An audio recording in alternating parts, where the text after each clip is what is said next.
You are listening to the WrestleGeddon podcast.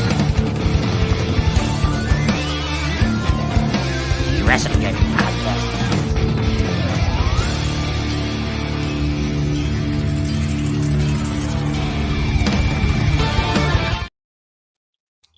Oh, what is up, everybody? It is another Friday night. Hope y'all had a great Halloween. Hope your kids got lots of candy. Hope you scared some kids. I did not get a lot of trick-or-treaters this year. It was kind of disappointing. But that sucks. That's what happens when you're the only house on the street that decorates. Yeah, but you had like the best house in the neighborhood. It's like, I'm the champion of my block.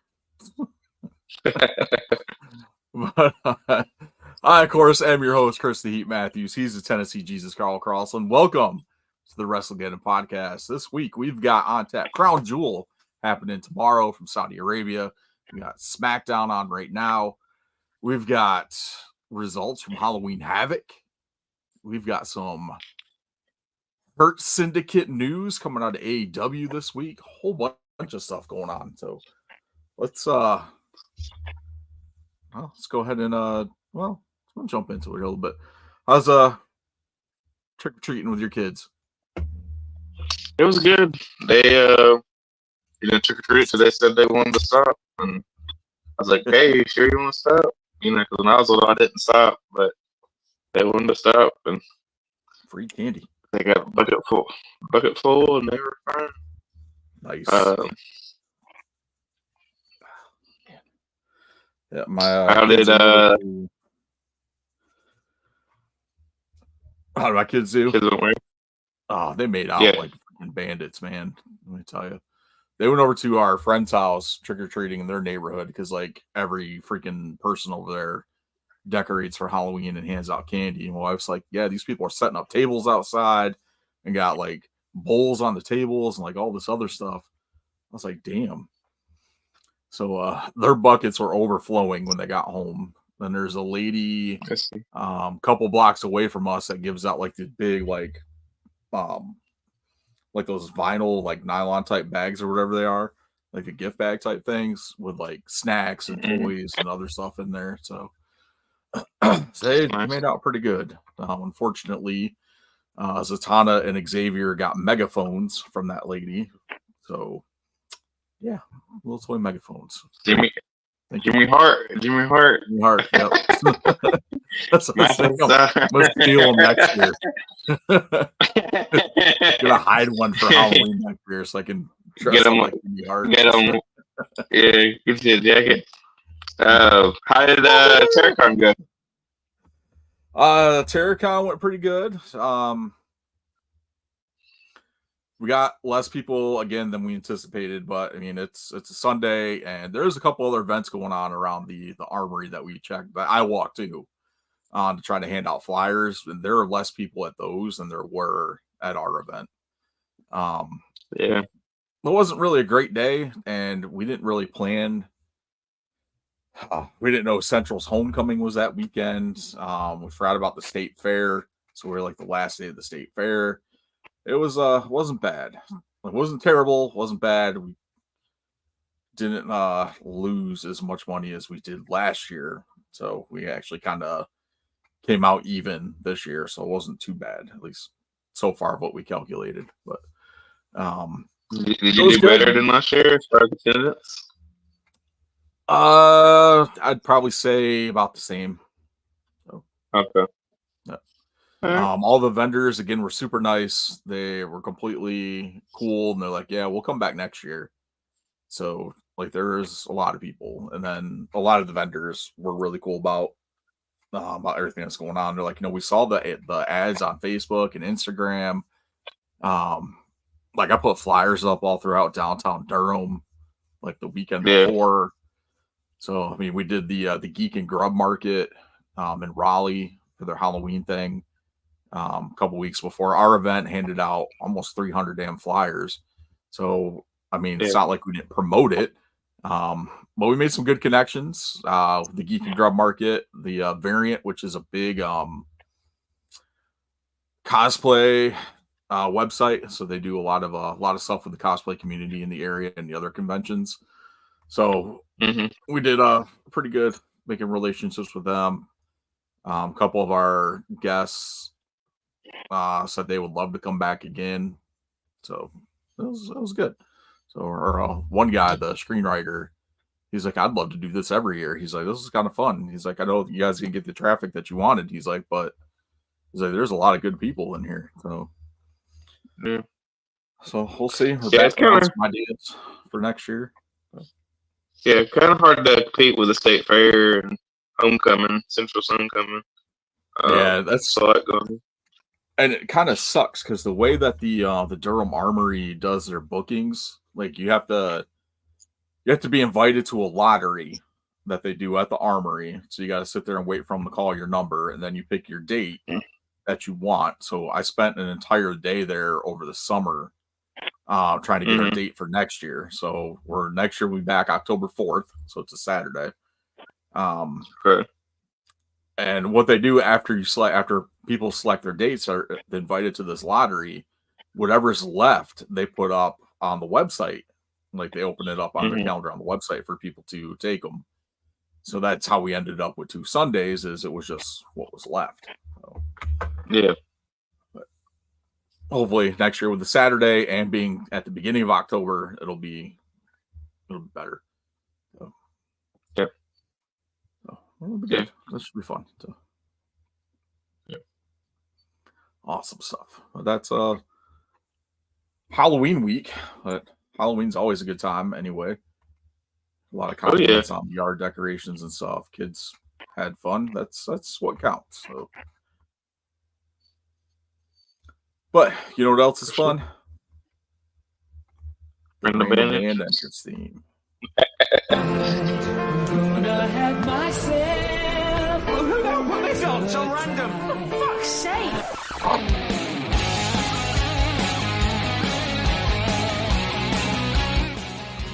Oh, for fuck's sake, our random band this week was Cinderella.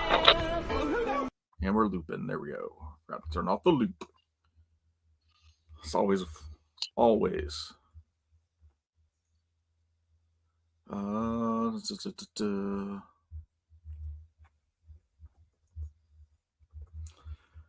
This one, I don't know. They're kind of like they're kind of like AC/DC, like they kind of sound like an AC/DC cover band doing like Motley Crue songs. Would be like my, you know what I mean? Like, yeah. I was like kind of weird, but I mean the stuff I listened to wasn't too bad. It didn't have a lot that I could find. So like I picked a song like off the album. It didn't have like a music video, but the music videos were kind of, cool to, look back at like the 80s. Yeah. Kind of like around the start of the music videos and like what they were doing and stuff. But they're like twins. They had like there's some videos that had some twins in it, but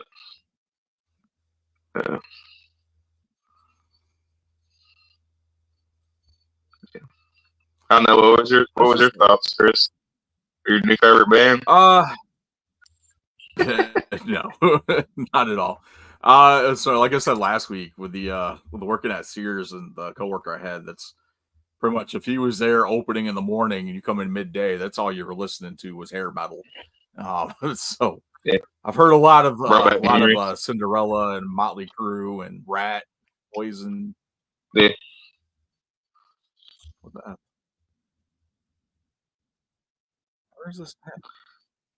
Shut up. I don't know though. It made me think about like maybe getting some Aquanet and seeing like what I could do with my hair. Teasing it up. Yeah. Give it some more body. Can you even find Aquanet anymore? You can't just use any Aquanet. You got to get like 80s. So my mom, that was her like hairspray of choice, like the white can with like pink, and then they had like, I don't know, like some kind of like little stripes or something on it. But yeah, man, I remember that was the thing. That That was my grandma. That's what she had. Aquanet. That's what she used. Yeah. I swear to God, she got near an open flame. Sure, her head be up like Ghost Rider. My cousins used to do the same thing. They're like a little older than me. They used to have like the veins of like the cheese on the front in the 90s. Yeah. Oh man, awesome stuff. All right. So the song that I went with was I just had it. Hell on Wheels. Hell on Wheels. I heard that and started to go with it. But I decided to go with Nothing for Nothing.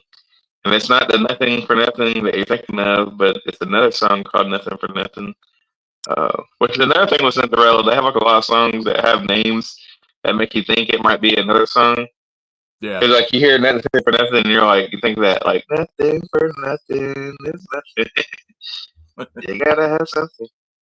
But no, it's like a 80s, pretty, 80s white ballad type song. It was pretty good. Thought it'd be good entrance music. Awesome stuff there. All right, Cinderella. Who we got for next week? Hopefully, it's not another 80s hair metal band. It's not an 80s hair metal band. We have Teddy Pendergrass. What?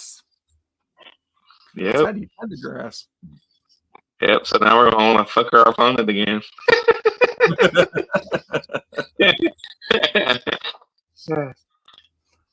Oh man! All right, Teddy Pendergrass, some R&B. Good times. Good times. All right. Let's see. I don't have nothing for follow up. Really wasn't much to follow up on. So let's just go ahead and jump into the instant replay, which is the only thing I got a graphic for. Oh, there you go.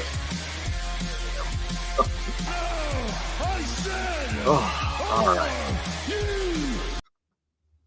So this week, we had Halloween Havoc Halloween Havoc last Sunday. Of course, we had Monday Night Raw. We had NXT AEW Fright Night, the Wednesday night before Halloween. We got Crown Jewel on Saturday. A lot of stuff this week. Let me pull up I thought I pulled up the results for Halloween Havoc, but I did not.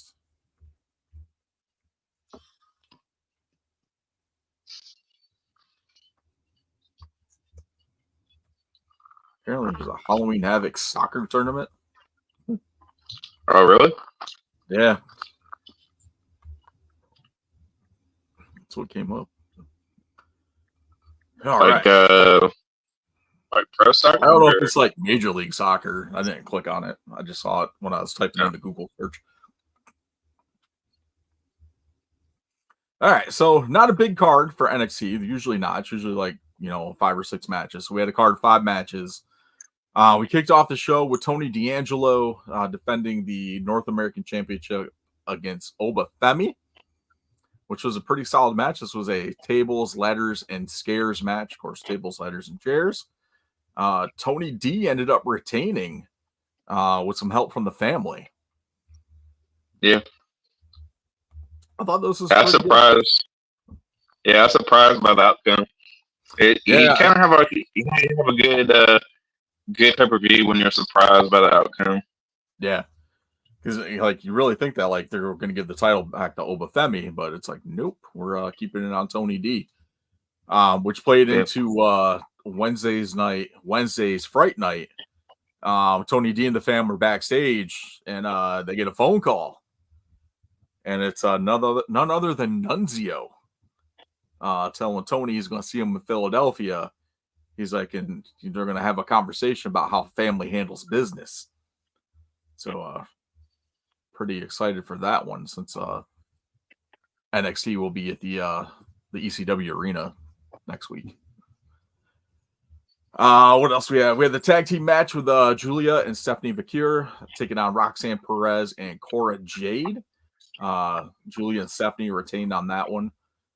And then we saw what the hell is her name?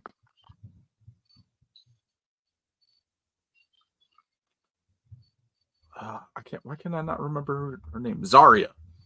Zarya showed up at the end of that match in the rafters. So not quite sure what they're doing with her. Because she seems to be just popping up everywhere. So. Yeah. And the next match, the ambulance match, was I thought was probably one of the best matches on the card with Ridge Holland and Andre. Mm-hmm. That was really good. Like these guys. I like the Pretty Figure sweater. That was awesome. Love it. Like I was watching it, and Bishop was sitting there, and he looks up. He's like, "Why is he wearing a Freddy sweater?" I was like, "Because it's Halloween, so he's dressed up for Halloween." He's like, "Oh, okay." Yeah. Well, this match was great, right down to like the final of it with Ridge tossing Chase into the ambulance. So I didn't. It's been a while since we had. Been a while since we had like an ambulance match. It's been a while since we had an ambulance match. Like, you know. I know. And the top it off, like cool it was a standard ambulance. It was like old school, like 50s type of ambulance. Yeah, it was great. Like where it was like more like a hearse than it would like something that you would want to. Yeah, it looked like the Cadillac ambulance they used to make the Ecto 1 out of. Yeah. So I thought it was cool. I liked it. I didn't really see Andre Chase picking up the win on this one at all. That was another surprise, right? Yeah. So, I would have been surprised if Andre Chase won. But the way that they're building up Ridge Holland and NXT, I didn't think Chase was going to pick up the win on that one. Yeah. But it was a great match. Just like the women's North American Championship match with Fallon Henley taking on Fatal Influence, which ended up being a gauntlet match. Fallon Kalani was doing a good job taking out Jasmine Nix, JC Jane, until JC jumped Kalani after Kalani had pinned her, leaving the door open for Fallon Henley to come in and clean up and become the new North American Women's Champion, which led to the lights going out mid-speech for Fallon Henley and Zarya cleaning house of Fatal Influence. So I like Zarya. I like her look.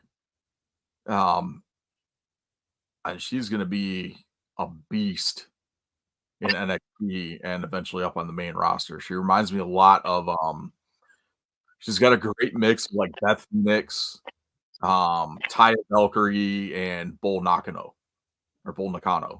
Yeah. That's what she reminds me of.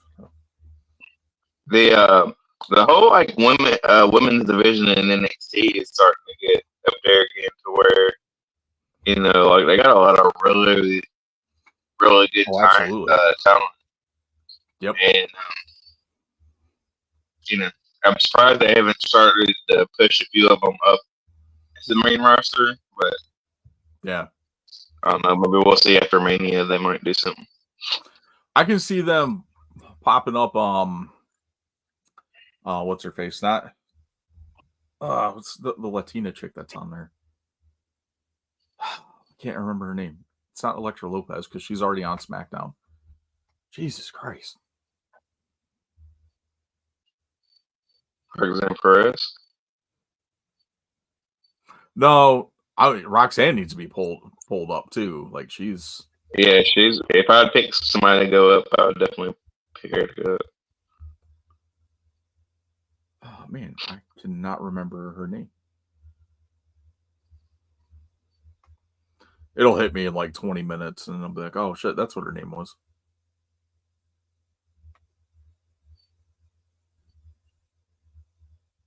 So good.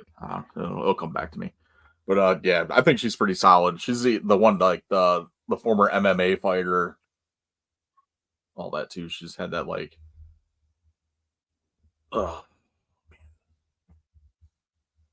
Yeah, it'll come back to me later. Anyway, the main event, Trick Williams retains against Ethan Page in a Devil's Playground match. This one had pretty much everything you would expect from a Devil's Playground match.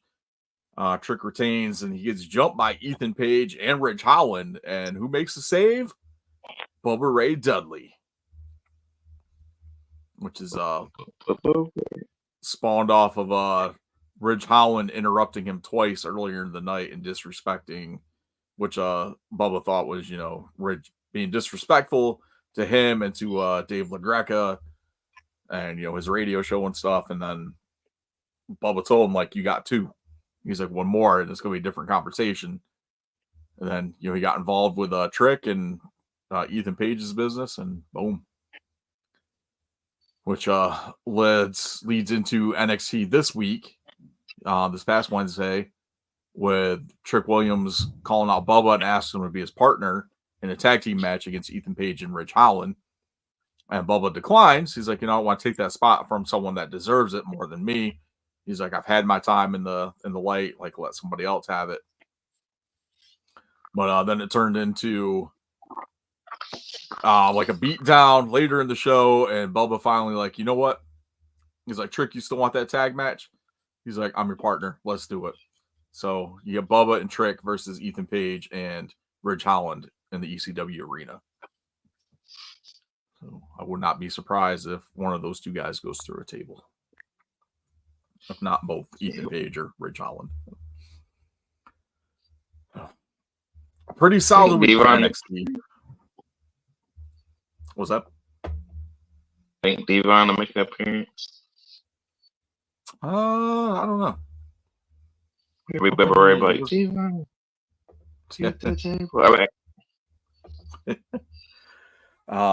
Yeah, but pretty solid week for NXT. I forgot NXT TV too kicked off with a casket match between Tatum Paxley and Wendy Chu, which was great start to that show. The first ever, at least in WWE history, the first ever women's casket match, which is freaking awesome. So these girls killed it. And I didn't see it, but yeah, it was really good.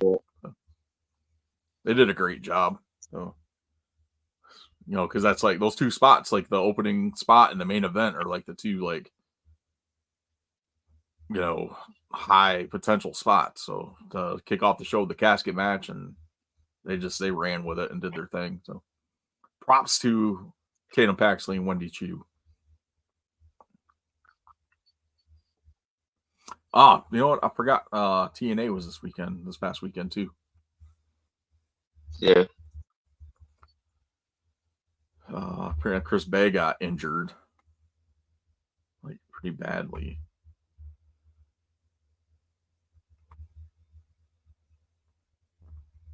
I'm just gonna run through these results real quick here for TNA. That is not what I wanted. What did you pull up porn? Search. No, I clicked on the. I clicked on like a Bleacher Report article or something, and it didn't give me the results. It just gave me like dumb the stuff. card. That's the card. Yeah.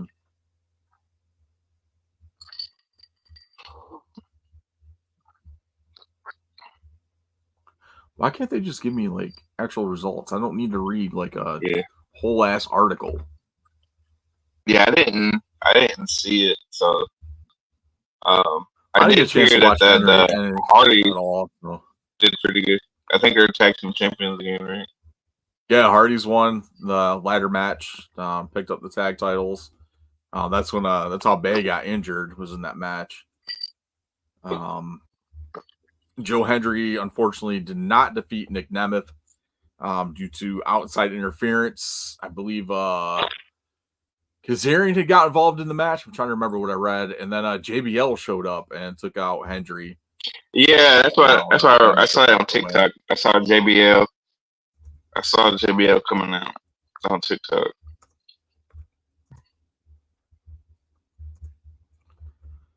I know Rosemary and Wendy Chu did not capture the Knockouts tag titles, which led to, I think, Rosemary attacking Wendy Chu.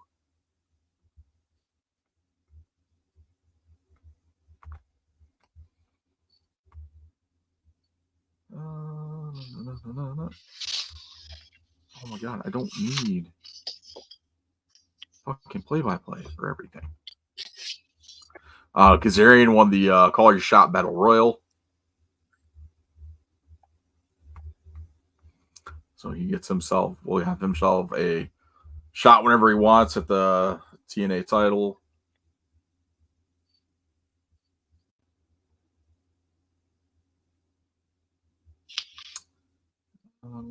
Masha Slamovich defeated Jordan Grace. Jordan Grace actually showed up on NXT this week as well. So she'll be part of a 10-woman tag match next week. Mike Santana defeated Moose. PCO retained against Matt Cardona in the Monsters Ball. Josh Alexander defeated Steve Macklin. Speedball Mike Bailey defeated Heel del Vikingo. Vikingo got injured in that matchup as well. And that's pretty much the bulk of it. Pre-show was Ash by Elegance and Heather Reckless defeating Zaya Brookside and Brindley Reese.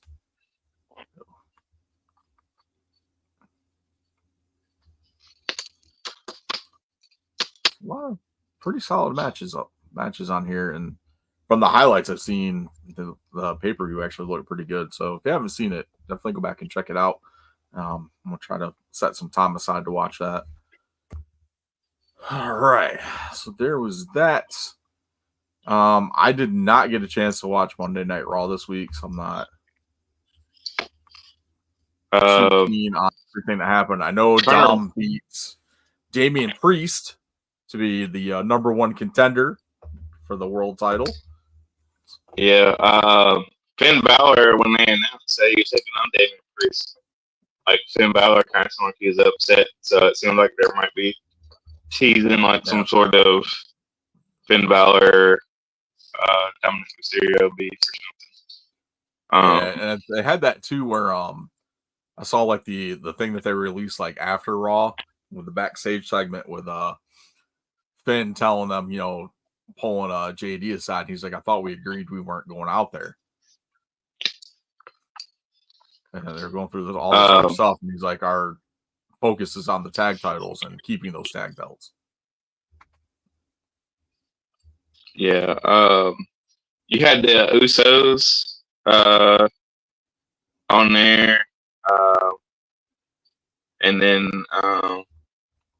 they get jumped by the Bloodline. So they kind of confirming the match at Crown Jewel, which I don't know. To me, I was just don't get me wrong. I like the storyline. Like I'm a fan of wrestling. I like the storyline. To me though, I wouldn't did the 6-man at Crown Jewel like this yet. To me, like I would have did like you could have had Jimmy. You could have Jimmy kind of still skeptical of Roman, and then you could have the Usos versus Girls of Destiny, and then have maybe Jacob or Solo interfere, and then have Roman come out for the save, to show him that he has the Usos back. Something like that, you know what I mean? So, because to me, if you do a 6-man tag now, and then you're gonna turn around and give it to us at Survivor Series and War Games. I mean, I know one is a War Games match and the other one's a regular match, but to me, I'd like to see the feud. Everybody don't have to be involved in the feud to carry it on. And to me, I would. So I really want to see the Usos versus Girl of Destiny in a tag match, and I would really love to see that as a preview to. And if you just wanted to get Roman on the card, if you just want to get Roman on the card, you could have a singles match against Solo or something like that. Yeah, I agree. I think they should have did the Usos and God at Crown Jewel, and like you said, have Roman, come out for the save or whatever. Just solidify to Jimmy or solidify to Jay, like, dude, I'm on, like, I want you with us. So we can't do this without you, type thing. So, but we'll see where it goes. And like I said, it's just a 6-man tag. I'm sure we're gonna get another person involved in this storyline too, heading into War Games. Hopefully it's not like Sammy or Cody or something like that. But as of right now, well, no, because you got Randy Orton versus Kevin Owens at Crown Jewel. The only other place to go with Cody is Kevin Owens, because that seems to be where the feud, since he tagged with Roman, and this whole thing with Kevin turning heel has been on Cody. So I could see Cody and KO at Survivor Series, and maybe throw Orton in there like a triple threat. We did have Sheamus versus Ludwig Kaiser, which was a really good match.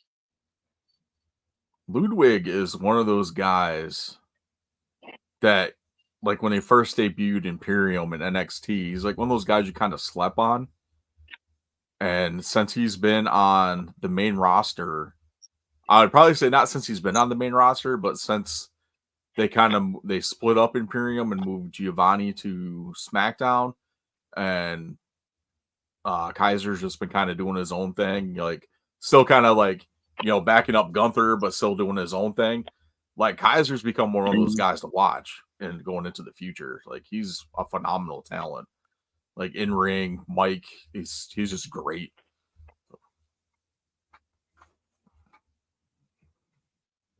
I can see him with like Intercontinental title or US title or something somewhere down the line.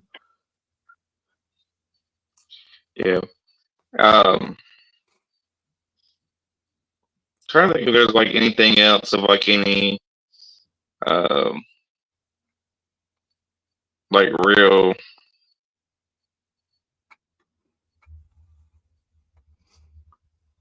like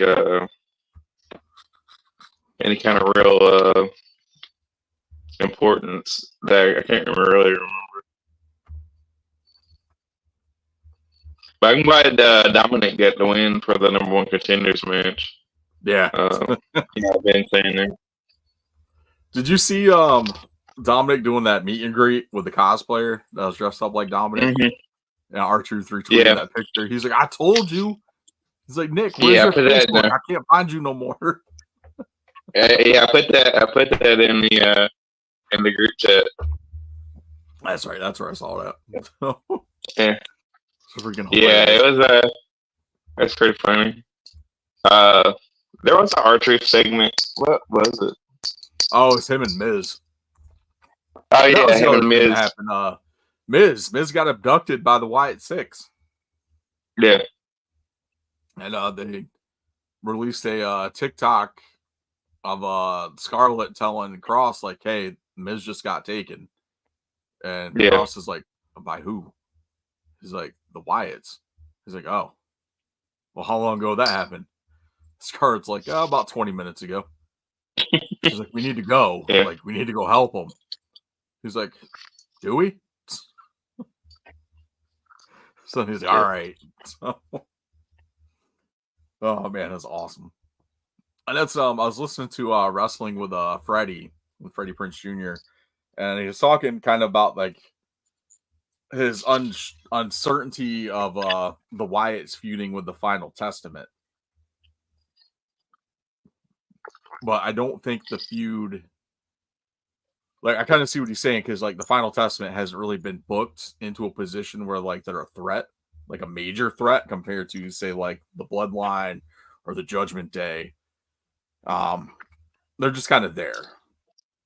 Yeah. Like, and it's not a slouch on the Final Testament. They got a lot of great talent in that group with AOP and Karrion Kross. But I think more the Wyatt 6 feud is more centered with the Miz. Yeah, if you're gonna do a feud with them, like you'd have to have them kind of dissolve the group. If you know what I'm saying, like that's the only way. Like when you have like two major factions like that, and then like the Wyatt 6, like the only way they'd be able to do that is like dissolve the group or something. If that's what they want to do, then hey, that would be good. But I don't know. I just hope it leads to. I'm sure we'll get some kind of match between them and Final Testament at Survivor Series. I don't think it'll be War Games because it's not that big of a storyline to go into a War Games match with, but a traditional 5-on-5 Survivor Series match, hell yeah. It's like all the Wyatts versus all of Final Testament. You know, throw in Nikki Cross and Scarlett in the match too, and go for it. Yeah. I'm down for that. Awesome stuff. All right, let's get into the biggest thing from AEW this week. Bobby Lashley finally made his debut, taking out Swerve Strickland after Swerve defeated Shelton Benjamin. So MVP gets on the mic and says, "You know, we're back in business." So the Hurt Syndicate has finally arrived in full force on the AEW roster. Yeah, pretty psyched for that. Yeah, the only problem I got, and I watched it because I'm a fan of Shelton Benjamin, so like I had to watch it. It was a really great match. Don't get me wrong. It's just Shelton Benjamin picks up the loss again. And I understand because Swerve Strickland, is a guy that you're pushing, which rightfully so. He's great. And then you had Bobby Lashley come out, and Hurt Syndicate's here. But to me, it's kind of like this, and this is my problem with AEW and like your booking is like I would have had them verse one because somebody got to lose. Like either Swerve is gonna have to lose or Bobby Lashley is gonna have to lose. Like to me, that's not the feud you kind of start off with, especially when you are trying to push Swerve. But you just signed Bobby Lashley, so you need to capitalize on signing them. So to me, it would only make sense to push him. You know what I mean? Which they should have done with fucking Shelton Benjamin. You know what I'm saying? But like that's not like like we're here to go after Swerve Strickland. To me, like they should have gave him like a lesser opponent, kind of build some momentum, and then go to like a marquee thing like Swerve versus Bobby Lashley or the Hurt Syndicate, whatever you want to call him now. Yeah. In my opinion, because that was a hell of a match, and I hate to see Shelton get the loss. And it's like to me, it's like it's the same thing in WWE. They bring you out to have this like really great match to lose. I'll say he did get the wins in his previous matches with Leo Rush and second week. I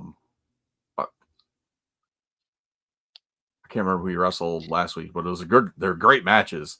But it was kind of like you're saying, like with them pushing Swerve, like I really didn't see him losing to Shelton. But you bring in Lashley, and you're going to have Swerve feud with Lashley. Now, if they give Swerve the win to Lashley, or if they give Swerve the win, it kind of, to me, that doesn't make sense. Especially with how like physically commanding and dominating Lashley is.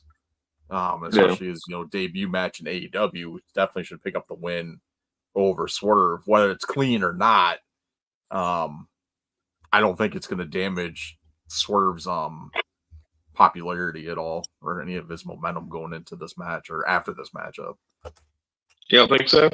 I don't think so. Because it's not just going to be like that one match. It'll end up being another one, and then another one after that. Yeah, and somebody have to win the feud. You know what I mean? Have to win. So what they'll do is they'll probably give They'll probably be like Lashley wins, and then Swerve gets a win, or they go to a draw or something. Then Swerve ends up getting the overall win with Lashley over something stupid like miscommunication between MVP and Lashley or something. Yeah, but that's what I'm saying. That's where WWE dropped the ball, though, because like when you had Bobby Lashley like dominating, right? Yeah, it's like, to me, if you're gonna bring Bobby Lashley in, you should give him that same kind of push. Like, hey, here's a big motherfucker here to dominate.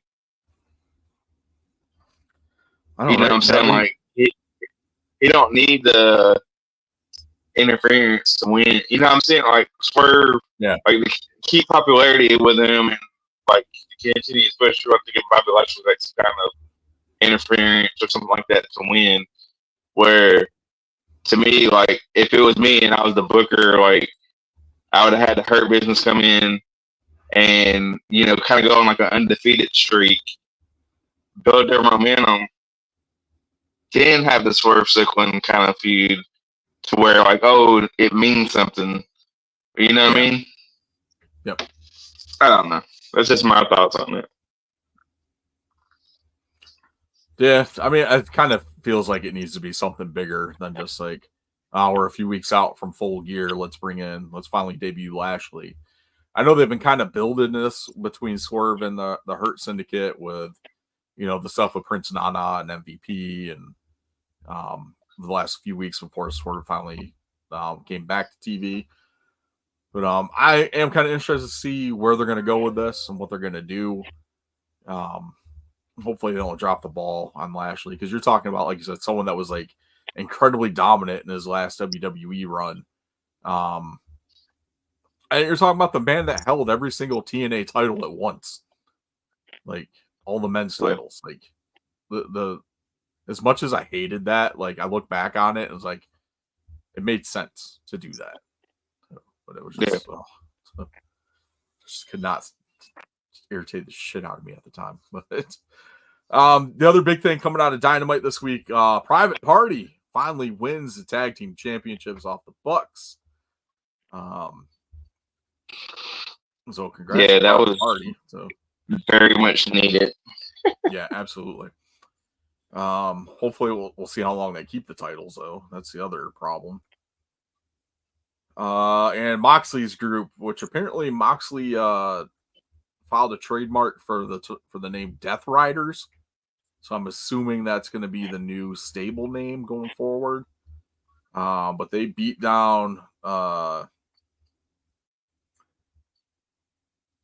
who they beat down? Orange Cassidy and a couple other people. Darby Allin made the save, dropping down from the rafters. Darby put Claudio through the announce table. Top Flight and Leo Rush came out. Private Party, Daniel Garcia. Moxley got nailed with the orange punch. Moxley and his crew left ringside. But after everything was done, the EVPs finally came out, and then we got the tag team title match. Apparently, the EVPs were being stalked by Moxley and his crew, and they left the building saying it was too chaotic for them to be there. They'll be working from home. But Brandon Cutler got his hand smashed by Claudio. Yeah, it's a lot of good stuff there. I'm not the biggest Jon Moxley fan. I've said it numerous times over the last few years that Moxley's been in AEW, and we've been doing this podcast. And but I am interested in the storyline to see where it's going, what like the end game is for this, because this is probably one of the most interesting things that they have done with Jon Moxley. Claudio, Pac. I'm not like a huge fan of Wheeler Yuta either, but this is definitely more interesting than when they were trying to get him to join the Blackpool Combat Club. They actually found a way to make Marina Shafir a little more bearable because she doesn't talk. So I think we finally figured something out for that. So I'm just interested where this is going, like, and who's going to be the one to, take that title away from Moxley, but it's definitely not going to be Orange Cassidy. No, definitely not. I think it's. I will say Moxley's the second best wrestler in the Shield. Oh, that's what happened on Raw.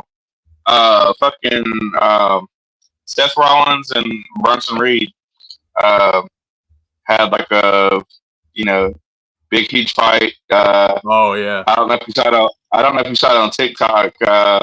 Rollins had the thing where he took off his jacket to reveal he had like another jacket underneath it. Yeah. I saw that. But I think that's a crown jewel too. Bronson Reed versus Seth Rollins. Yep, they did add that. I'm looking forward to that one. That's gonna be good. I know you're not a big fan of Bronson Reed, but I think this is gonna. No matter the outcome of this match, whether it be Bronson Reed or Seth Rollins, I really think this is going to elevate Bronson Reed a little bit more. That's just my opinion. Yeah. I mean, I think he probably, like, considering the push they're giving him, I think he probably gets the win. Like, I don't see why you build him up for this long just to have him lose. It's kind of, but it's like, one of those. Go ahead. I was going to say, it's one of those things like I was talking about with like the Bobby Lashley thing. It's one of those things where like Seth Rollins coming back, you have him lose like his first feud, back. I don't know. Well, that's maybe I guess he can afford to lose. Yeah, I was gonna say, like, is it really gonna be like that damaging to Rollins if he does take the loss of Bronson? Because like, where do we go? Because we know where we're going after Bronson with Rollins. It's to Punk. So I mean, I don't think him taking the loss to Bronson is going to do anything to him going into this feud with CM Punk. I'm sure we'll get like. I think they'll save the Punk for WrestleMania. I think we'll get a couple more. We'll get at least 3 matches out of Bronson and Rollins. It's generally what happens, and then we'll get the build up with Punk and Rollins going into WrestleMania.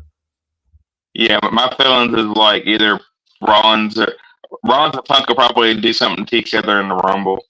That'll be my guess. It'll be Punk eliminates Rollins and Rollins pulls Punk out of the ring. Yeah, something like that. Something like that, or vice versa. But I can see that happening. And then I also heard they could be doing a feud with Rollins and Cody, because Cody teaming back up with Roman Reigns after Rollins sacrifices body and career for him. Yeah, that could be something too. But I mean, you got unless one of them moves a different show. But I mean, they'll do something. Have a draft, or they always come up with stupid stuff to do that. Yeah, pretty much. Awesome. All right. Well, let's hop over to Crown Jewel since we're kind of talking about that anyway. Okay. The card for this looks great. We actually have 2 women's matches on this card, with a total of 10 women. So that's great. I thought he was about to count black people. Because complaints about Triple H here.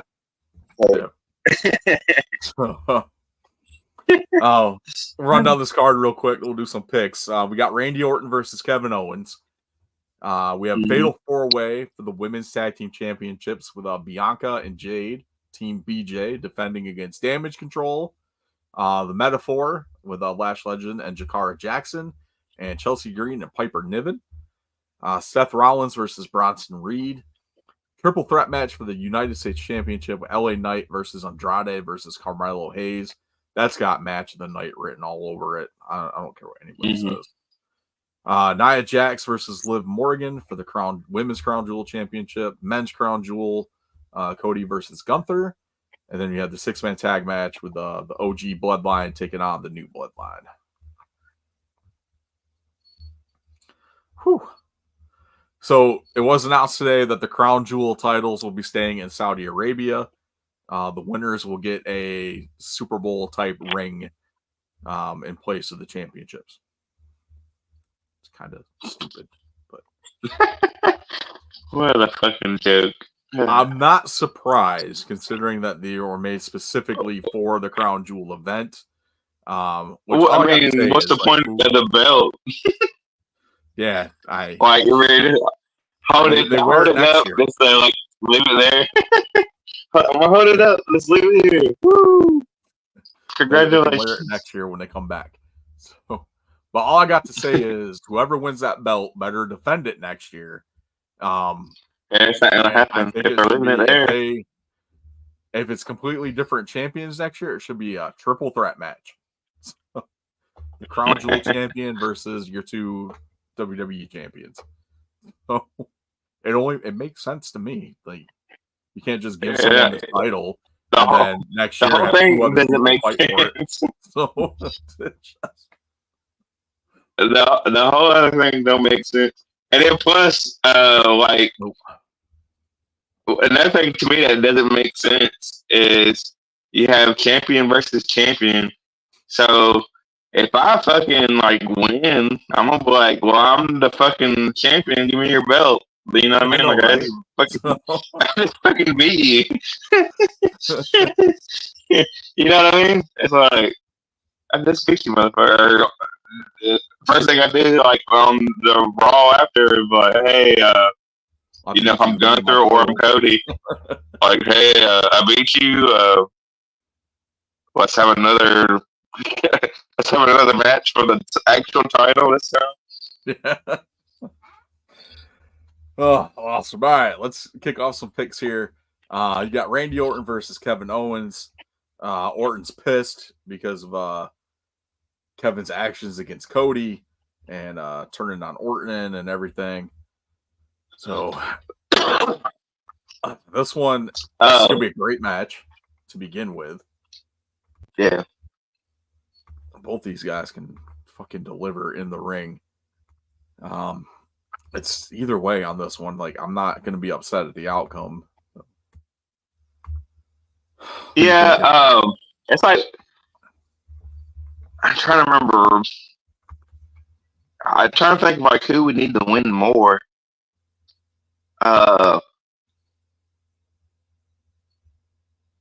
And I'm thinking, because my gut is kind of telling me Randy Orton, but then my brain is telling me to go with Kevin Owens because maybe they're going to use that as part of the Cody storyline. Kind of give him momentum to go after Cody. And, another reason for Cody to be upset, like, hey, you hurt Orton. So I'm going to go with Kevin Owens. I also am going with Kevin Owens because I think this is, like I said, I think we go from Kevin Owens or from this Crown Jewel Championship match with Cody and Gunther. We go from that to KO at Survivor Series, and I think that's the next feud that we get for Cody going throughout for the rest of 2024 is Cody and KO, and probably Orton tossed in the mix in there somewhere too. Speaking of which, KO just dropped Orton with a chair after the tag team main event on SmackDown, and Gunther choked out Cody. Oh man, good stuff. Like it. All right, Fatal 4-Way for the Women's Tag Team Championship match. Again, this was Team BJ, as we affectionately call them, Bianca Belair and Jade Cargill, taking on Damage Control's Io Sky and Kairi Sane, the only two members that aren't injured. Lash Legend and Jakara Jackson from Metaphor, and Chelsea Green and Piper Niven. I think Team BJ is going to retain on this one. I would love for Chelsea and Piper to win the titles again. I would love that, but I don't see it. Bianca and Jade are retaining this one too. It's just,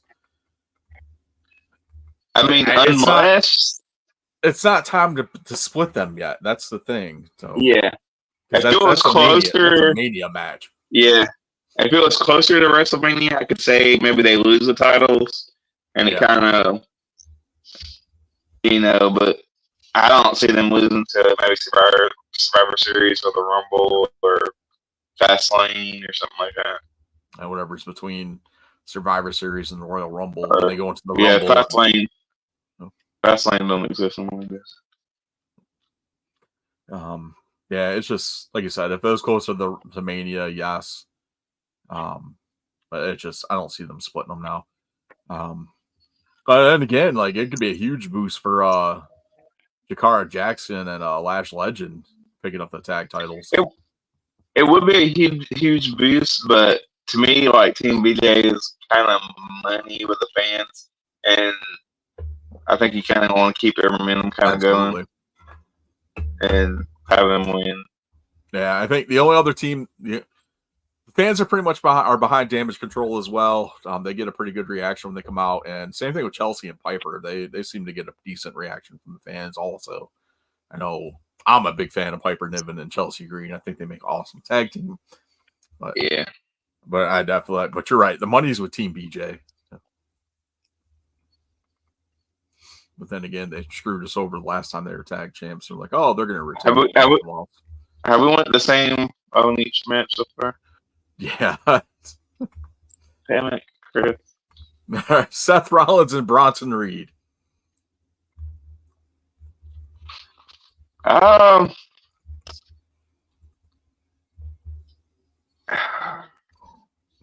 It's another one that I'm good at telling me Bronson Reed, but I want to pick something that's different for me. I'm gonna go Seth Rollins.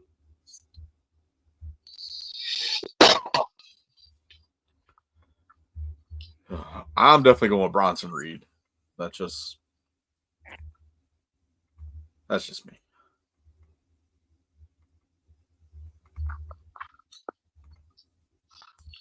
Oh, this one. This is gonna be a good one. Like I said, match of the night right here.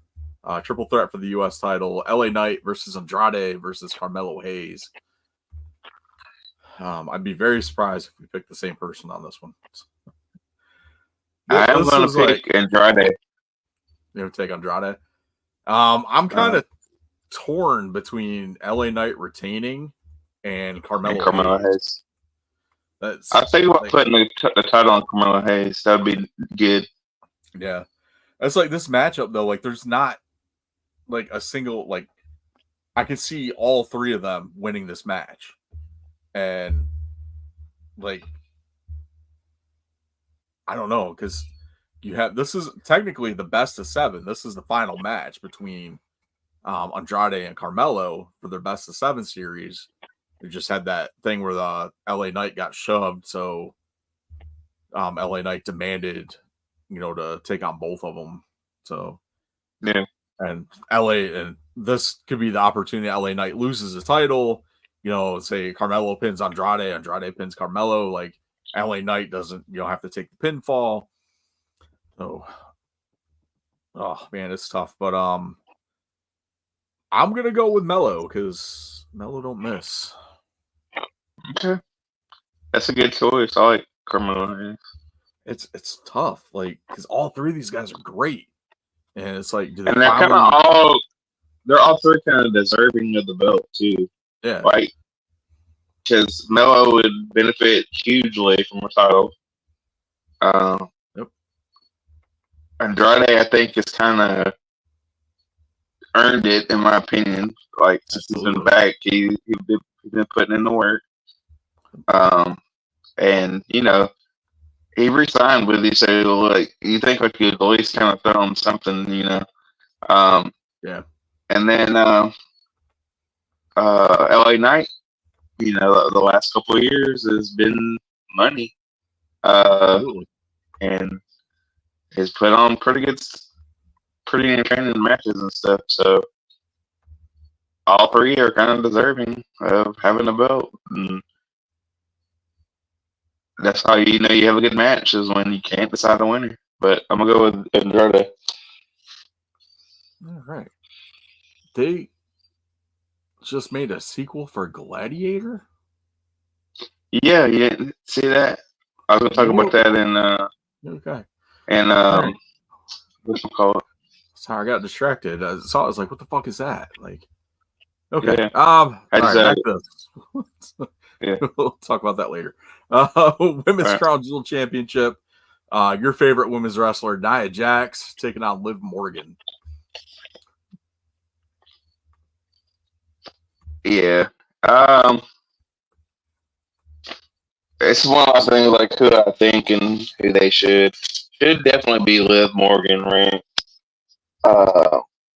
Nia Jax, to me, doesn't even deserve the title, much less to be the best women's champion, like Crown Jewel winner. But for some reason, Triple H over the last few weeks loves her or something.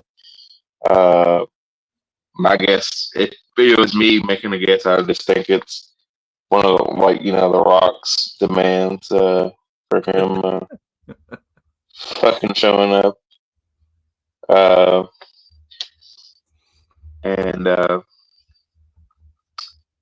Yeah, so I'm gonna go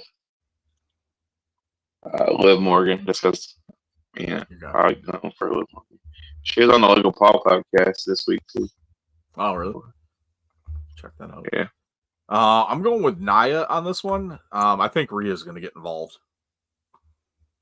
especially after Liv and Raquel jumped her at NXT. So I think we'll see an appearance by Rhea costing Liv the match. Tiffany Stratton did ask if she takes the title off of Liv, if Dominic comes with it.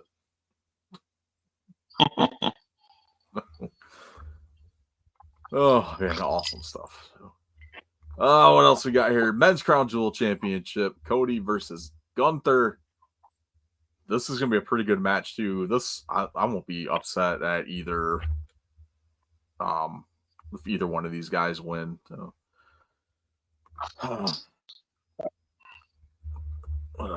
Me personally, I'm going with Gunther. That's my choice too. I think you go with Gunther. And I think there might be some kind of interference. I'm going to. I don't think The Rock is showing up. I don't think The Rock is showing up in Saudi Arabia. No, but I think there will be some kind of something. Yeah, I don't think it's going to be bloodline interference. I think it's going to be Kevin. I think it's going to be KO getting involved in this match. Oh, like that seems like if we are going from this match to Kevin Owens, then it just seems to make sense to have him get involved. Possibly Orton coming out trying to make the save for it too, then inadvertently maybe hitting Cody with the RKO, and like we go from there. So Punk show up. Punk will not show up. I know. I'm just kidding. That's probably more unlikely than The Rock. Yeah. He's very, very vocal about running shows in Saudi Arabia. Yeah. All right, here we go. 6-man tag match. I don't know if this will be the main event, but I'm sure it'll be up there. The original Bloodline taking on the new Bloodline. I'm going. Oh, this is rough because I'm going new Bloodline because they still have the 1-man advantage with Tama Tonga or Tonga Loa, whoever's not involved in this match. I'm gonna go with Old Bloodline, and I'm gonna go Sami Zayn. Comes out to help because of the 1-man advantage. Yeah. Awesome. All right, that could be a potential thing too. So, because he technically was part of the OG Bloodline. All right, so there's our picks and our look at Crown Jewel coming up this Saturday. I believe this is like in the afternoon, right? Like 1-ish. It's usually when it drops. I think so.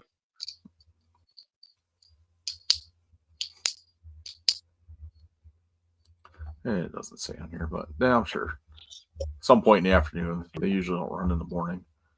When they're in Saudi Arabia, that's like the Australian shows are in the morning. I did skip over some news stuff. We can talk about that now. WWE actually has released Baron Corbin, Indy Hartwell, and Tegan Knox. So I'm kind of the one I'm most surprised about is Indy Hartwell, since she's kind of been tagging with Candice LeRae recently. So I am a little surprised on that one. Tegan Knox, not so much. Baron Corbin, not so much because he hasn't really been on TV in a while. Same thing with Tegan. But we talked about before we started recording. I think Corbin could benefit for going to TNA. Yeah. And I'm sure Indy Hartwell or Tegan would benefit from going there too, or Tegan will probably show up in AEW, but it's just all pure speculation. You see my comment when I saw it when Garrett posted in the group chat? He said it was 3 years too late. Yeah. I'm not a big fan of Baron Corbin. He hasn't really done anything like worth a damn. In the last, I don't know, seems like forever. Really, he had a lot of momentum in NXT, and then he got brought up to the main roster, and it just kind of he had that feud with Ziggler when he came up, and then he kind of faded for a little bit, and then we had Constable Corbin, and then we had the feud with him and Roman, which up until Roman got pinned by Jimmy or Jay, when he got pinned by Jay, Corbin was the last person to pin Roman Reigns. I don't know. So he did some stuff, but it wasn't anything major. So. Yeah, nothing that you're gonna tell your kids hey man, I saw that fucking Corbin match. He was fucking King Corbin, and yeah. Well, I like Tegan Knox. I thought she was a great talent. So wherever she ends up, is going to benefit from her as well. Same thing with Indy Hartwell. I liked Indy as well. Yeah, I mean, they wasn't to me. They wouldn't. Yeah, they wouldn't needle movers by another stretch. But no, they're decent, and they'll be decent on some of these roster at depth. You know what I mean? Absolutely. All right, so we had that, and then we had the announcement of the WWE ID, which is short for the WWE Independent Development Program. So I'll just give you a little bit of a rundown on this, and we'll give you some thoughts on it. WWE ID is the latest in WWE's efforts to identify and support the journey of up-and-coming wrestlers, in turn raising the profile of and strengthening the independent wrestling ecosystem. So this comes off the heels of the 2021 launch of the WWE's NIL program, WWE ID has been constructed to support independent wrestling prospects and wrestling schools with world-class training, development, and mentorship. Under the program, WWE will provide prominent independent wrestling schools with the ID official designation with the goal of providing new trainees and existing talent at these selected institutions with enhanced developmental opportunities. Booker T's Reality of Wrestling, Cody Rhodes' Nightmare Factory, Seth Rollins' Black and Brave Academy, Elite Pro Wrestling Training Center, and Knox Pro Academy are the first WWE ID independent wrestling schools to earn the official designation. Additionally, they will identify top independent wrestling prospects with an official ID prospect designation and support their developmental journey by providing financial opportunity and assisting with training, mentorship, and development, including access to world-class facilities, best-in-class ring training, athletic trainers, and more. ID will also give fans the opportunity to follow the paths of these standout prospects on the independent wrestling scene through curated behind-the-scenes content, as well as highlights and matches showcased across WWE's social platforms. So it's like NXT on like a whole other level. Yeah, kind of. To me, it's just kind of like spending money. Like they're kind of giving like money and resources to schools, some independent shows, and then some independent wrestlers. I mean, I don't think this is a bad idea. I mean, you may have some like, you may have talent out there, like say you've got talent at Booker T's school and they can't, you know, afford to come out to the training center for a tryout or something, or, you know, come out to a seminar at the performance center. So this gives them more of an opportunity with Booker T school or with Cody's school, like these first schools that are out here, Knox Pro Academy, Elite Pro Wrestling Training Center, Rollins School. So this gives them an opportunity to access more avenues to go down that indie wrestling path, from what it sounds like to me. So I think this is great. Anything to help develop future talent and get them like the proper training and, you know, all that other stuff. Because you look at those, I mean, I hate to say it, but AEW, they're really not doing much like something like this. They don't even have like outside of what Dustin was doing, which Dustin's contract was up with AEW. He's now a free agent. Because Dustin was training a lot of people at the Nightmare Factory. And same thing with Natalya and Tyson in the new dungeon, where have worked with some AEW talent. But it's like this is giving like these guys a whole other opportunity that they necessarily wouldn't be able to get. Yeah. Yeah, to me it kinda, another thing I like about it is, to me, and this is my thoughts on it, as like somebody that's watched like a lot of wrestling. And when I was younger, you know, I watched a lot of kind of territorial wrestling. I used to go to USWA, which, you know, in the early 90s, kind of like a developmental spot for like WWE, and you know, you see a lot of talent go through there, and some of them good, some of them bad. Some people make it, and there's people that, you know, are good and they'll be really good on the indie circuit, but that's all they'll ever be. They never like make that leap to like a big company or anything like that. But to me, what this will do, especially like on a lot of indie shows, if you're going to them and say, you know, you have this guy and he's one of these WWE ID guys, and he's having a match. Well, guess what? Now the guy that he's having a match with is going to want to prove himself too, because he's like, hey, this is Triple H's boy. You know, they're following him.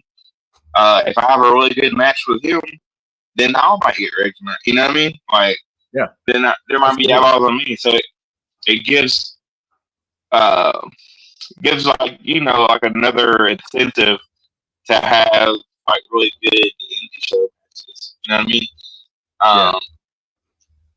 And it does suck for a lot of people. Like people see the WWE aspect of it, but you talk to like or watch some of these like podcasts and shoot interviews with some of these older wrestlers, and they'll tell you like the time they were doing like territory days, like they didn't have fucking money. They had to go to this shitty ass hotel that was roach infested, and they didn't have money for food, so they ate fucking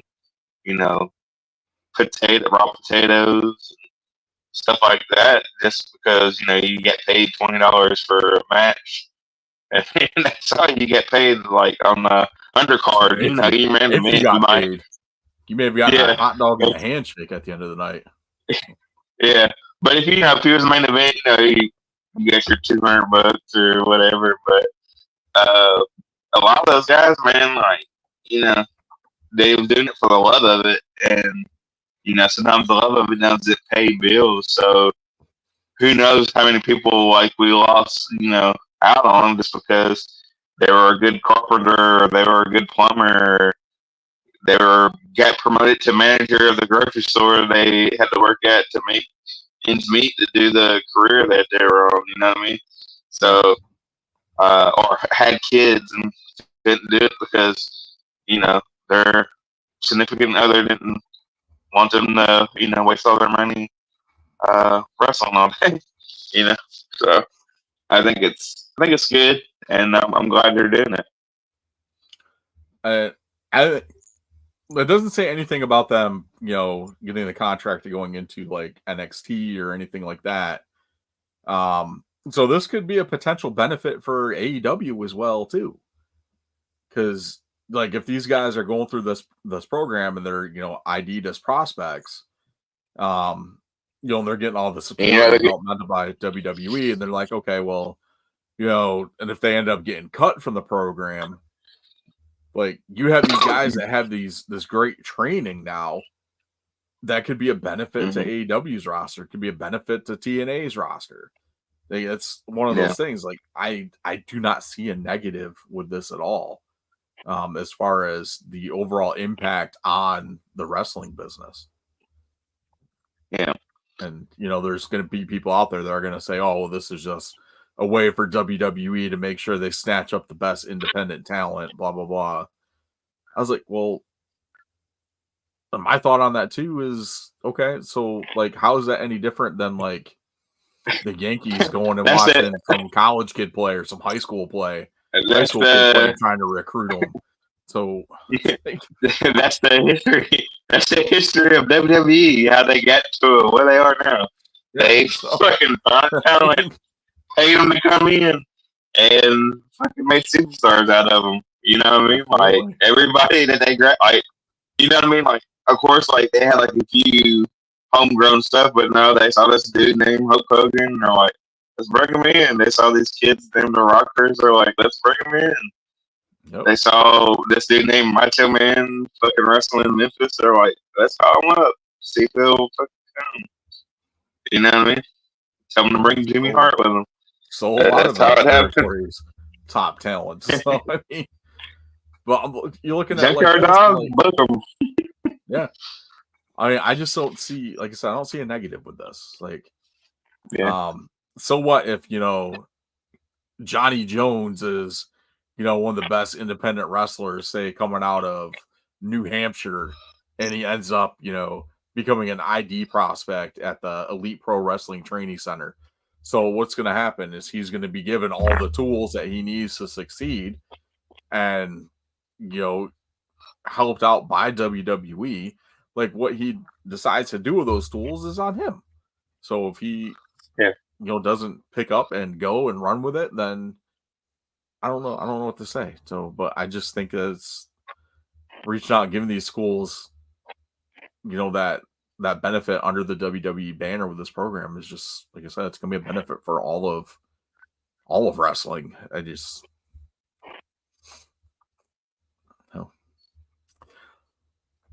I think it's a great idea. I can't really speak any more positives on this thing. I think I've beaten the dead horse on this one. So, yeah.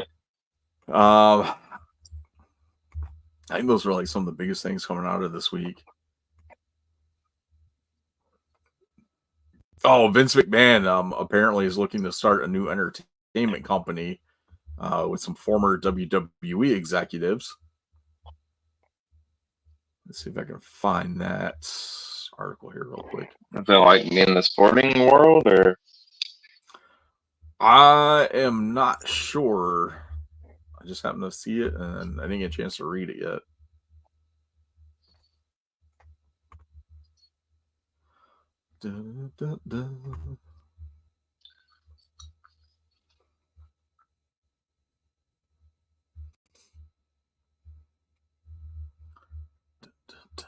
I love how they keep using the picture of Vince with that mustache for everything. Yeah. Like, you're a mustache, dude. It's creepy. Let's see. Vince's next business move may be on the horizon. I think a lot of guests will be celebrity boxing. A new entertainment hub company based in Los Angeles. The company would financially back, develop, and produce television and film content. And at this time, there are no plans for the new entity to be involved in wrestling or compete with WWE in any way. Multiple former WWE executives who previously worked with McMahon are reportedly already on board with Vince to get the company off the ground, with plans to officially launch it once Vince's legal issues are resolved. Good luck with that. I know, right?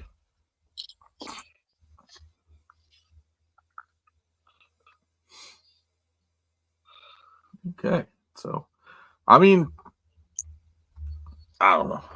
So, yeah, if I was a wild guess, I was gonna say like, oh, it's gonna be celebrity boxing, because like to me that'd be like him trying to like stick it to Dana White, and I don't know. I'm sure it'll have something. I'm sure there'll be something like one of the first shows that ends up getting put out would be like some reality TV thing or something. So it'll be an action movie starring Glenn Jacobs. Oh, will not surprise me at all. All right, so that's gonna wrap up the week in wrestling. Let's go ahead and head over to one of my favorite segments, the Elite Figure of the Week.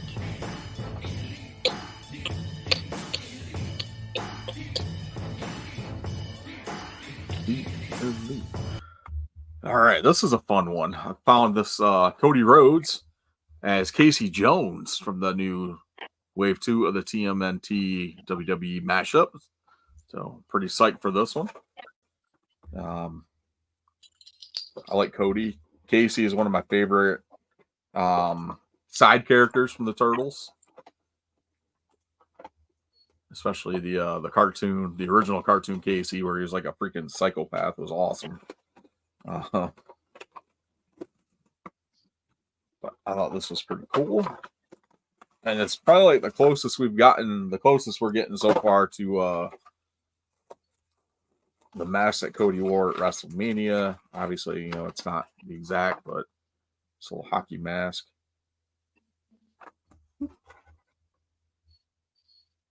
Oh, that's pretty cool. So I like it. Pretty awesome. Of course, he comes with a baseball bat and a hockey stick. And he's got his weight belt, which is around his shoulders, which has some little clips on there for the bats and the hockey stick. So they did kind of do it in the same color as like the vintage Casey Jones figure, that greenish color, which I thought was pretty cool. Nice little touch on that. Let's get this out of here. Same with the hockey stick, so that same like greenish color. Pretty cool. Of course, he does come with an extra set of hands. Cloth shirt, which is pretty cool.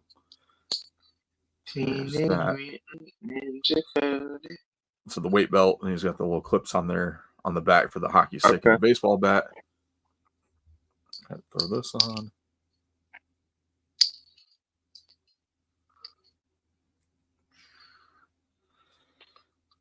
Arm will not move down. I think it's kind of cool. I dig it. The mask on there. Yeah, that's pretty cool. Like, I kind of wish he was like the color. They did the gray, kind of go along with like Casey's sweatpants, but then they kind of stuck with like the, the standard Cody American design. Yeah. Yeah. Kind of wish they went like a little more Casey Jones with it, but it's still pretty cool. It's definitely one of the. I think I probably still wanted it to be recognized as Cody. Yeah. That's cool. I'll definitely. It's too far away. It looked good on the shelf with the Kofi and the Roman that I got. I did see the Seth Rollins as Leonardo and the Rey Mysterio as Raphael. The only one that I cannot find is Xavier Woods. Like that whole first set, like the only ones I found were Kofi and Roman. No freaking Xavier Woods. They ain't made it up on eBay yet? They did. I just don't want to pay that much for it. I guess. Understandable. Just have to find somebody that hasn't pushed their toys out of the back room. Yeah. Like just find a store with like a poor toy team. That seems to be like every Target I've gone into recently. Walmart level. Yeah, they kind of cut like way too many hours from the sales floor, so it's terrible going to one of those stores. The store that you used to work at, the toy section is completely like that whole. Pretty much that entire store is like demolished. It's just recent, like really bad. And then of course, the store that both of us used to work at was pretty bad too when I was in there. So yeah, it's like good Lord. All right, so there it is. Elite Figure of the Week, the TMNT WWE Target exclusive crossover. Cody Rhodes as Casey Jones. Let's go ahead and hop over to Carl's favorite segment of the week. No holds barred.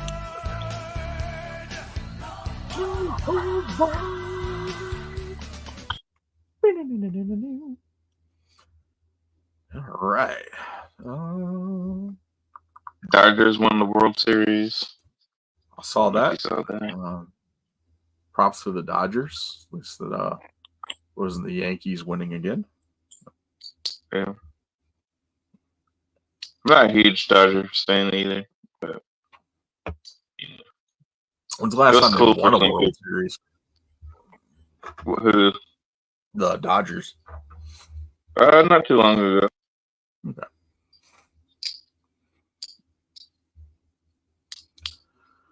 That's cool.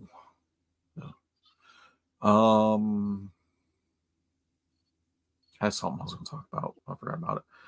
Oh yeah, the fucking Gladiator sequel. Like, what the hell?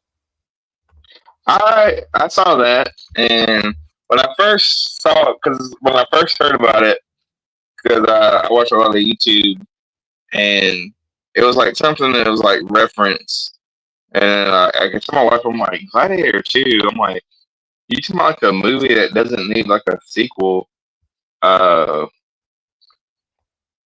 you know what I mean? And then I saw a trailer for it, and fucking Denzel Washington's in it, and I'm like, yeah, I saw that. I fucking like. There's not too many, or I don't know if there's any. There's not really like too many bad Denzel Washington movies. Like, they're at least good. They may not be great, but they're at least good. So I'm like, if Denzel's in it, maybe it might be good. Pedro Pascal is in so I might. Yeah, I might have to check it out. Not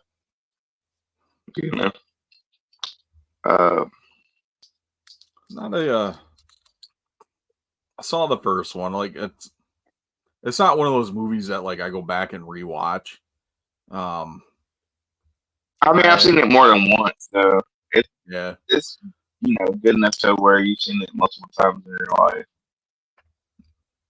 Like every couple of years. Not every couple of years, but every, maybe 5 or 6 years. That's it. Yeah. But it was good. That was a good movie. Like I remember, every time I watched it, I kind of enjoyed it. Um,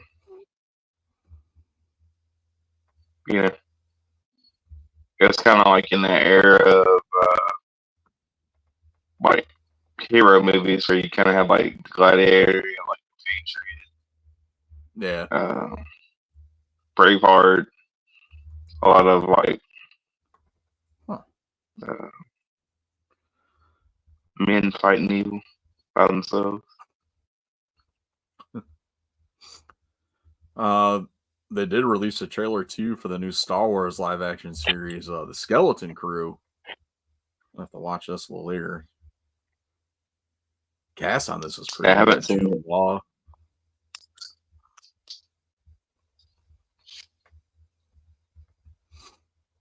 Yeah, I heard about I've heard like that they're filming this. I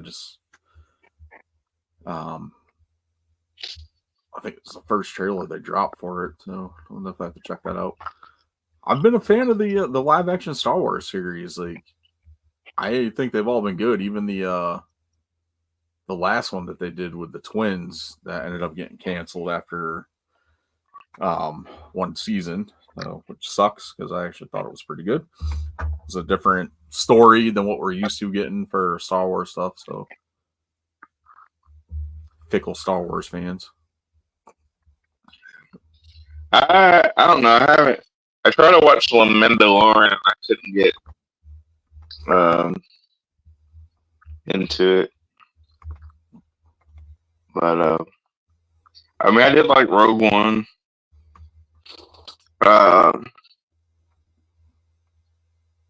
The new, the newest movie, like not the newest movie, the new. I don't know what you even call it now. It's not a trilogy, but the new trilogy, I guess you would say. Like I like the first movie. It's like The Force Awakens, Last Jedi, all them. yeah, like the Force Awakens was pretty good. The other two kind of wasn't that good. Yeah. They were all right, but they're okay. Yeah. But I like watching the original trilogy. Like I was, still a big fan of that. Then I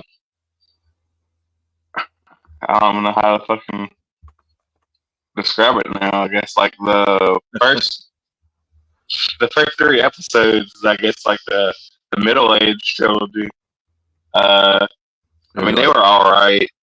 I've watched them like maybe once or twice, but like I don't, sit down and watch them or anything like that. Not about the prequel trilogy. Yeah, the prequel trilogy, I guess. Yeah.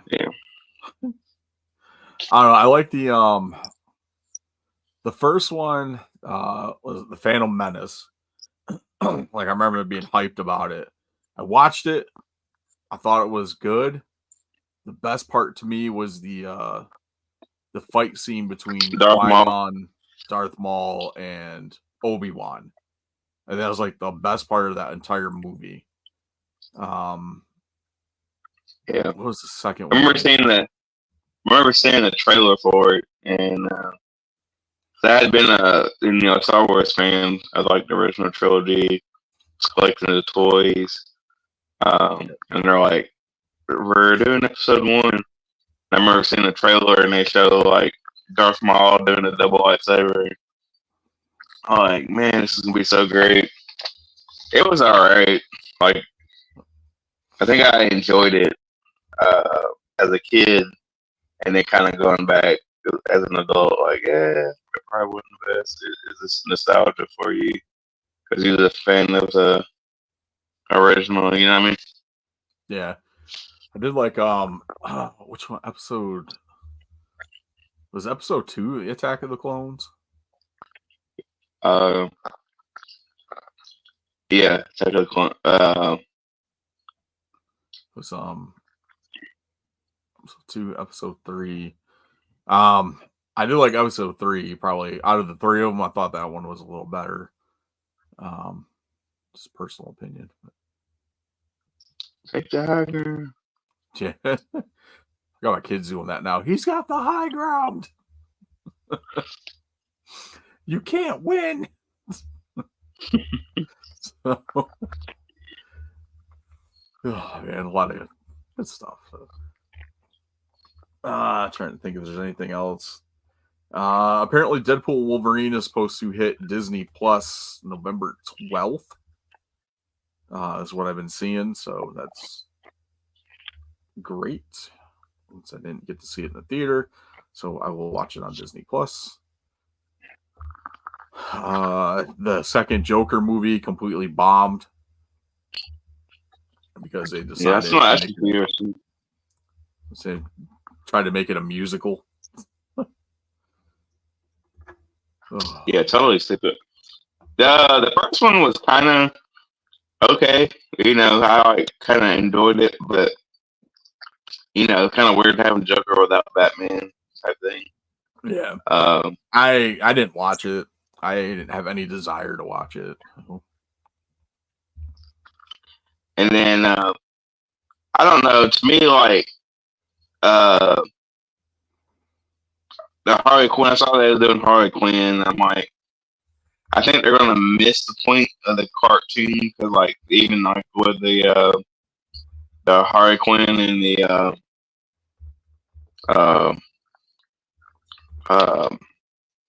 fuck, what's the name of the movies?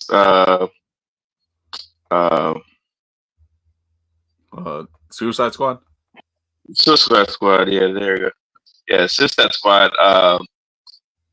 To me, the character of Harley Quinn kind of misses the. Yeah, especially the first one. Yeah. No. It's like I have this argument. I don't know if it's really an argument, but a discussion with people all the time about this movie.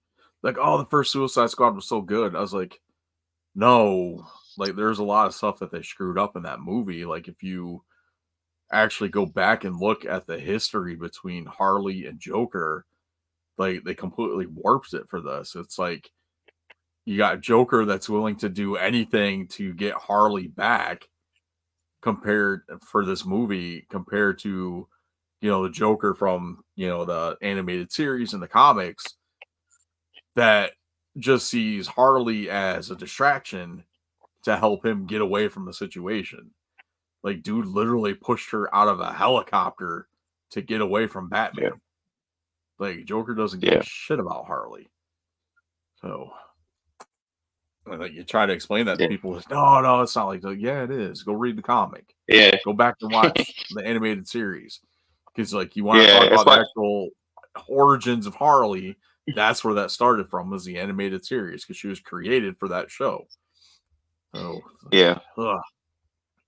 Yeah, that's like when I see the memes of like on Facebook and stuff of like people like, yeah, I want this kind of relationship, like ride or die, and it's like, no, that that relationship was one-sided.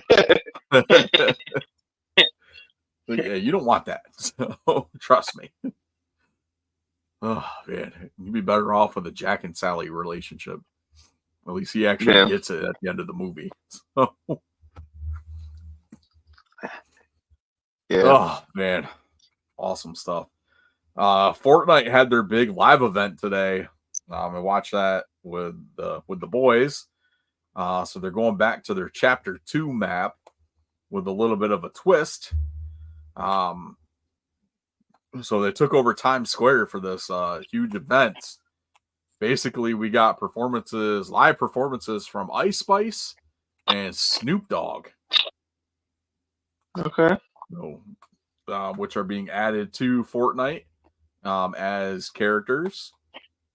So I'm not sure if they're going to be bosses or if you get skins for them, but I will in fact be buying a Snoop Dogg skin for my Fortnite game. That's pretty cool. I don't care. It's Snoop Dogg. There's new locations on the map, so you get like Snoop Dogg's got like this big like freaking palace thing. Ice Spice has a little section. There's a new Eminem skin coming. and a location for Eminem as well, which is Mom's Spaghetti. So we're getting a little spaghetti restaurant in there. So which I thought was really cool.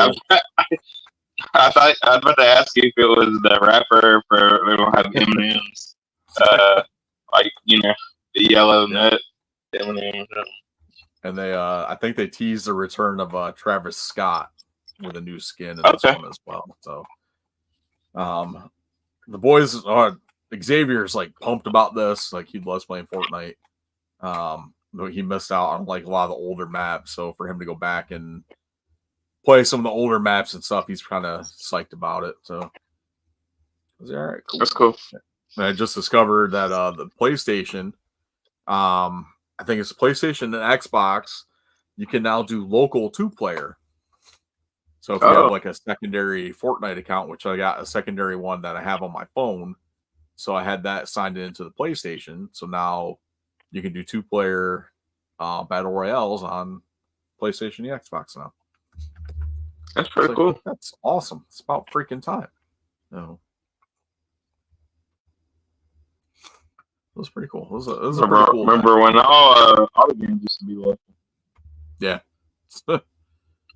Every game. That's like all my kids at. I was like, there was 1-player or 2-player. That was it. Like, and it was local. So you didn't have to. And then when you get a PlayStation and you can do 4, that was like the shit. Like, got 4 players on this. We had back when I lived in New York, we used to get together for like the pay-per-views and stuff, me and the friend group that I had. So we'd get together for the pay-per-views, and we'd like go like a couple hours before, and we'd play like SmackDown versus Raw or whatever on the PlayStation 2. And you get the multi-taps where you can add more controllers. I had 2 of them that I bought and brought with me, so like we could play like 8 people at a time. So it's freaking awesome. Oh, really? Yeah. Right now they play with 8 people. Yeah, the some of the towards the like middle to the end of the SmackDown versus Raw series, they made it so it was like up to 8 players with the multi-tap expansion. So okay. So we do that. We do like elimination chambers all the time, like 8-man battle royals and stuff. That's pretty cool. Yeah, I never had the multi-tap for the PlayStation 2. I had it for the PlayStation. But PlayStation 2 is like mainly just me and my brother, and I really didn't game a whole lot, except for like Grand Theft Auto, Vice City, and like Madden and NCAA and stuff. Yeah, it was pretty cool. My one of my friends would get pissed because I'd always be the one to eliminate him in the chamber, because at that point in the game, that I think it was like the first game they introduced it in, you got massive damage from getting whipped into the chamber.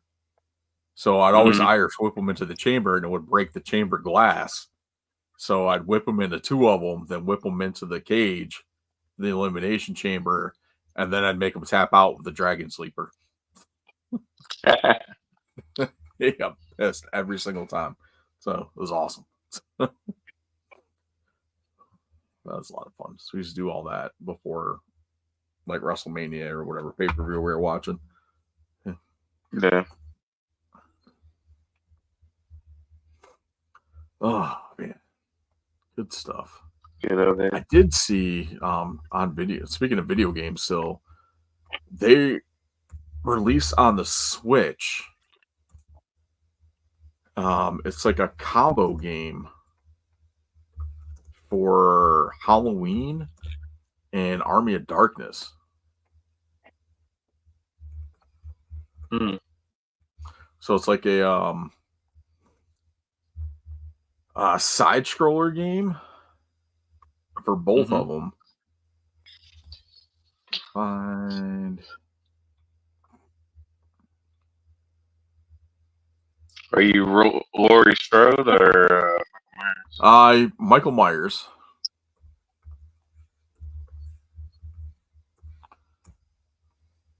There it is.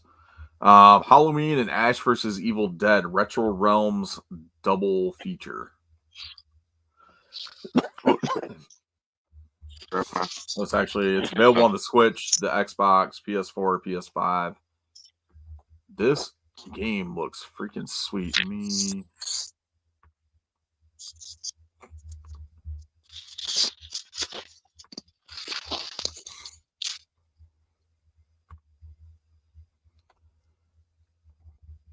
add that to the stage. There we go. So this is the screenshot from the Michael Myers game. So, and then Ash versus Evil Dead. So it's like just your basic like side scroller, like beat 'em up type game. Okay. But it's like 2 games in one because you get like you're playing as like Michael Myers or you're playing as Ash. I wonder who you're killing as Michael Myers though. Like, you know, they're gonna be like girls with their tits out. And... no, it looks like some like freaky ass zombies. Yeah. So I thought like it'd be cooler if like you had like teenagers and stuff like show up. yeah. Like some like like each house. Stranger Things stuff. Go to each house and kill the babysitters. Yeah. And like some dudes in straitjackets. Oh. Okay. There's some power ups and stuff in there too. I thought it was cool. I got excited when I saw it. I was like, oh, that looks awesome.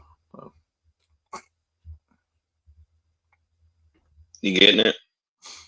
Probably when it drops in price. $50 I think is a little like it's not like for what it is. Bad, but for what it is, I think that's considering the Turtles game that came out, Shredder's Revenge was like $30.